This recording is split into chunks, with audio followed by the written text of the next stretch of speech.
मीरा, मी आज त्या out house मध्ये जाणार आहे. अगं पण नाही मीरा, मला माझ्या शक्तीची परीक्षा घ्यायचीच आहे. मला पाहायचंय मी ती पारदर्शक भिंत पार करू शकते की नाही ते.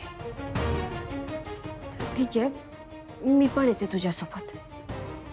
नाही, मंजिरी घरात असताना आपण वेदाला एकटं नाही सोडू शकत. आपल्या दोघींपैकी कोणीतरी असणं गरजेचं आहे मीरा. मीरा, मीरा, मीरा, मी तुला म्हटलं होतं ना की मंजिरी बरोबर माया काम करते म्हणून. तिच्या हाताखाली मला त्यांचा प्लॅन कळलाय.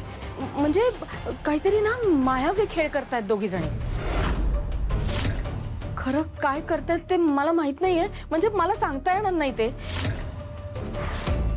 पण मी आता मायाच्या खोलीत गेले होते ना, तेव्हा माया माझ्यापासून काहीतरी लपवत होती. मी तिला विचारलं तर तिने हात मागे केला आणि मी जेव्हा बघितलं तर तिच्या हातात अंगारा होता. हा बघ.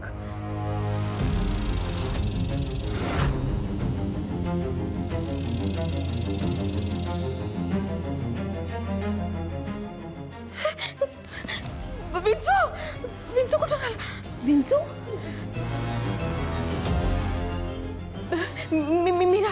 मीरा मी खरं बोलतेय. खरंच मायाच्या हातात अंगारा होता. मी अंगारा आणला होता, पण विंचू कसा झाला आणि तो गायब झाला. मीरा, तुला आठवतंय एकदा ते विषाची बाटली होती माझ्या हातात, ती मी दाखवायला आले होते तेव्हा सुद्धा त्याचा असाच विंचू झाला होता आणि तो गायब झाला होता. आठवतंय?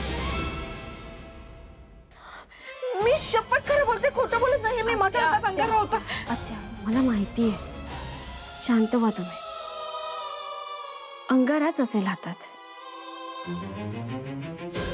हे बघा, तुम्ही काळजी करू नका. तिने हे मुद्दाम केलं असणार आहे.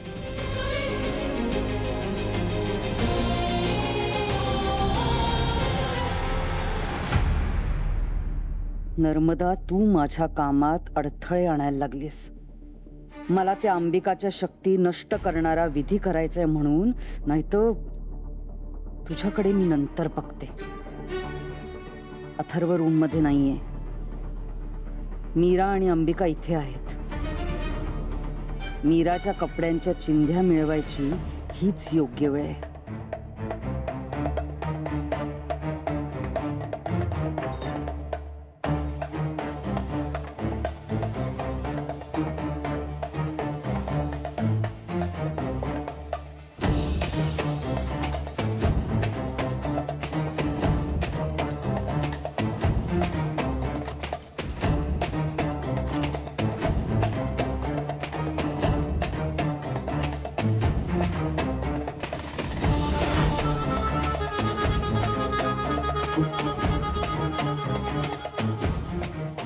अंबिका, तुझ्या शक्तीचा अंत आता माझ्या हातात आहे.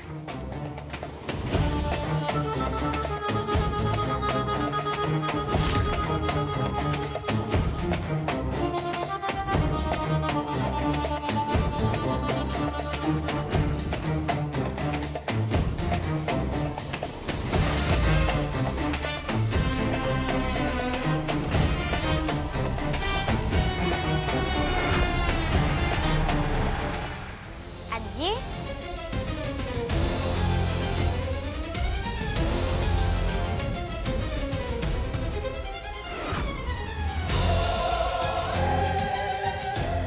वेदा, आजी तू आईची साडी का कापलीस? अगं कारण मी ह्याचा ड्रेस बनवणार आहे. काय तू ड्रेस बनवणार आहेस?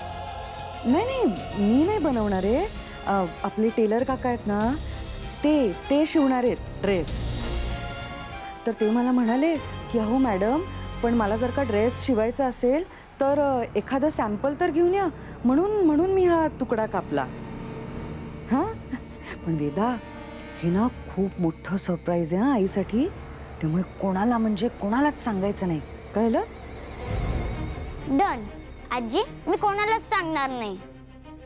आजी, पण तू सगळ्यात आधी ड्रेस मला दाखवायचा. हो, तुलाच दाखवणार, प्रॉमिस.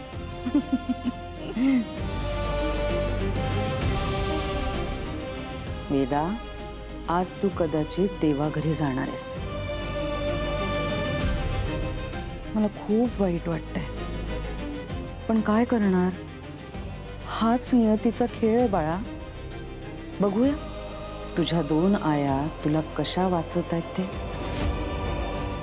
मीरा, तुला असं वाटत असेल ना की मी मंजिरीची गुलाम आहे, पण तसं नाहीये.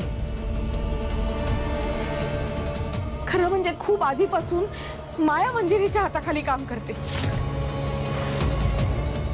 पण तुला असंही वाटत असेल की मी हे सगळं का करतेय, तर मी हे माझ्या दादासाठी करते. हे बघ, माझ्या दादाला काहीही न सांगता त्यांनी माझ्या हक्काचं मला सगळं काही दिलंय. माझ्या दादासाठी, त्याच्या कुटुंबासाठी मला मंजिरीचं खरं रूप सगळ्यांसमोर आणायचंय. तू सांगशील ना ते सगळं करेन मी काहीही करायला तयार आहे.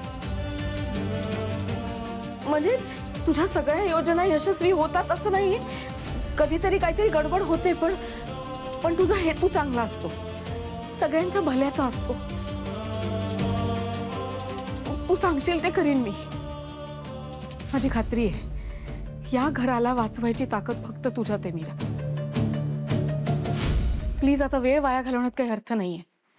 मंजिरीचं गुपित लवकरात लवकर उघडं पाडायला हवंय, नाहीतर आपल्या सगळ्यांचं आयुष्य उद्ध्वस्त करेल ती. प्लीज.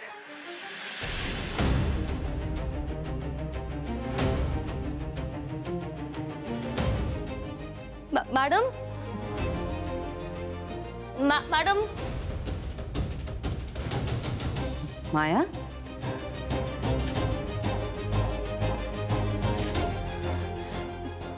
मॅडम, तो घोळ झाला, खूप मोठा घोळ झाला. एक मिनिट, काय झालंय? हा, पण मी सांगते तुम्हाला, माझ्याकडून ना चूक झाली. म्हणजे मी सांगते, मी सांगते तुम्हाला. म्हणजे तुम्ही जे भस्म मला दिलेलं ना वेदाला लावायचं होतं ते, तर म्हणजे मी ते जातच होते वेदाला लावायला, आणि तेवढंच सासूबाई टपकल्या, आणि मग त्यांनी ना मला खूप प्रश्न विचारायला सुरुवात केली, आणि चुकून म्हणजे मी लपवण्याचा प्रयत्नच करत होते, पण ना त्यांनी माझ्या हातातलं भस्म पाहिला, आणि मग त्यांनी अजून प्रश्न विचारले, पण मी त्यांना डायव्हर्ट करण्याचा खूप प्रयत्न केला, पण ते नाही झालं. शेवटी त्यांनी ना जबरदस्तीने तो, म्हणजे जे भस्म होतं ना त्यांनी ते जबरदस्ती माझ्या हातातून हिसकावून घेतलं हो. आणि मी काहीच करू शकले नाही. मी त्यांना थांबवण्याचा पण प्रयत्न केला, पण असं काहीच झालं नाही. I am so sorry madam. मी खरंच सॉरी बोलते. मी अशी चूक परत कधी होणार नाही. I am so sorry madam. Please माझा जीव घेऊ नका मॅडम. प्लीज मला एक चान्स द्या. प्लीज माझ्याकडून माझी चूक नाही होणार. I am really sorry ma'am.